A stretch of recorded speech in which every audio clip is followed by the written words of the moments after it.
Coach, just wondering if you can offer an update on Shane Pinto and any lineup changes and your starting goaltender, and that's it for me. Yeah, Pinto will be reevaluated. Certainly won't play here for the next little bit, and we'll know more going forward. We don't expect use of him anytime soon. Scott Sabarin come in to replace him in the lineup? Yeah, Sabarin will come in and give us a bit of a presence there. I mean, we continue to lose guys. We got Agazino as well, if anything else happens to come up, but we're running out of guys. So we'll place guys with different lines and do what we have to do to try and win hockey games. And your starting goaltender today, Coach? Forsberg will go. Thank you. Scariac, Post Media. Just DJ on Scott Sabarin, that's just like a tough break, right? And now do you have to evaluate to make sure, you talked about making sure, he's 100%. Is that what you have to look at now? Well, yeah, I mean, he's cleared to play, and we don't want to put young guys in danger. I mean, he's just taking a face off there and something happens. So thank God it wasn't a real bad collision or anything like that. It just kind of nagging, and obviously the pain shows that, he's not ready, and we'll have to further look at that. Is surgery a possibility there?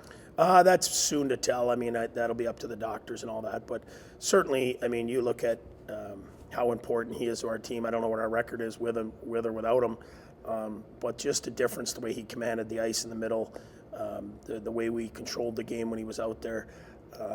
It's a huge loss for us. Can I just ask you about, I think one of the guys you've gotten a chance to get a look at here, probably earlier than you expected, is Lassie Thompson. And I just wonder what you've thought of him for the first couple of games. Been really good. What I saw from him last year at the end of the year when I watched a couple American League games is how good his feet are, his gap, and he snaps the puck hard. And that's, the NHL is a game of inches, and it happens so quick. When D snap the puck hard, you're able to beat coverage and what have you. The thing I've been impressed with is his ability to defend so far, boxing out, speed to pucks, really good stick. So that's, a lot of young kids have offense and the ability to make plays, but their ability to defend is what gets them in the league sooner than later, and he's been really good. And just the last thing I wanted to ask about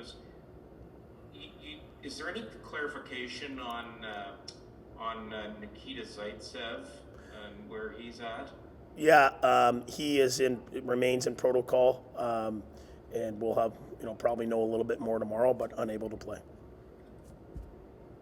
We'll put to Ian Mendes at The Athletic. Two questions for you, DJ. Just wondering, last night you said Zach Sanford might have had his best game of the season. I'm just wondering, what's the biggest difference between the Zach Sanford you saw last night versus maybe the Zach Sanford you saw the first week of the season or two? When he's playing with emotion, he's a really good player, and I thought he did that in Minnesota, and he gets involved in the game.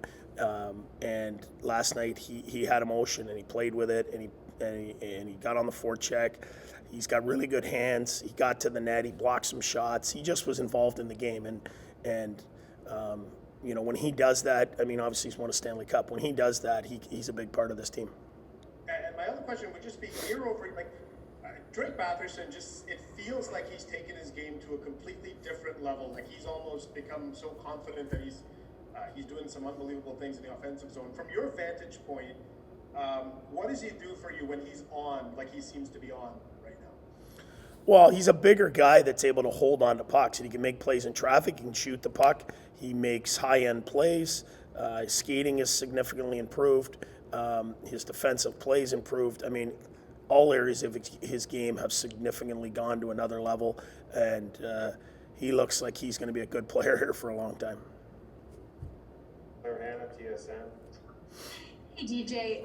I know it just continues to be like you guys don't get a break with Shane going out, but where would you rank this in terms of adversity that you've faced with teams as a head coach?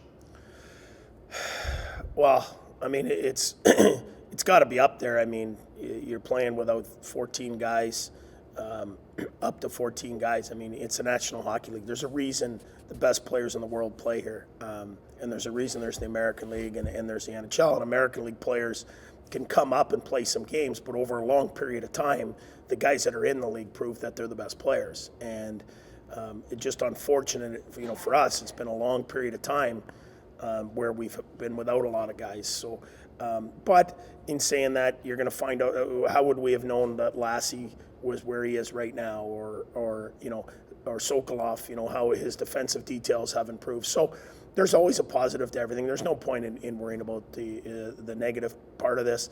All we can do is be better defensively for it. I think we've continued to do that to stay in games, and we'll scratch and claw to do everything we can until we get the boys back. One follow-up on that, you obviously have a big positive to build off of from last night. So what's the message to the team today? Well, they're waiting on us on a back-to-back, and we have to come out in the first period. We should be sharp right away. We played, they didn't.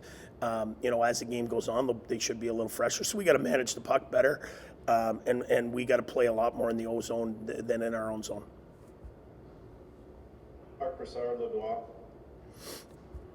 You have Gannett up, this is a several defenseman cases right now. Yes. How much do you commiserate with Tryman and Belzo, the situation he's in with all those guys that are up here? Well, we talk daily, but at this point, it's trial by fire. I mean, there's so many of them up here that regardless of how they played down there, they're going in and we're going to see how they play here. So some of the guys are rushed, but sometimes that's better. There's no nerves. You just get in there and you go. Other one is Matt Titcomb at Senators.com. Hey DJ, just how do you continue to build the momentum last night from special teams against Calgary tonight, which ranks in the top 10 in both power play and penalty kill? Well, our penalty kill was, really good last night. That 5-on-3 did it for us, and then our power play gets 2. So Pittsburgh was, I believe, the number 1 penalty kill in the league going into the game. So when you're sharp, anyone can score on anyone any given night. We have enough talent on that first unit power play to score, so we need them to score tonight. Just quick follow-up. What do you feel of Dylan Covington? Obviously, his couple of games so far this week. Well, he's been physical. He's able to box out and keep guys off our goalie, and that's all the goalie wants. And he simplifies with the puck. He doesn't overcomplicate things, so he's been a pleasant surprise.